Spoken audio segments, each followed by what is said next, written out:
Ahora vamos a realizar nuestra evaluación de los focos de auscultación pulmonar. En este es para evaluar pues también los ruidos pulmonares y de la zona pleural. En esta tenemos dos vistas, tanto la vista anterior como la vista posterior, y en este momento estamos viendo nuestra vista anterior. El primero a evaluar es nuestro vértice del pulmón derecho, que se encuentra en esta parte señalado con negro.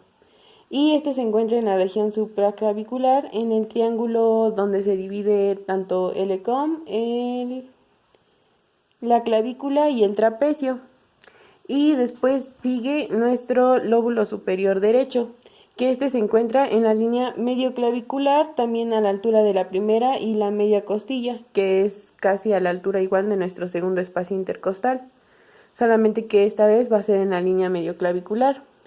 El siguiente que sigue es nuestro lóbulo medio derecho, que este se encuentra en la línea medio clavicular a la altura más o menos del pezón por encima.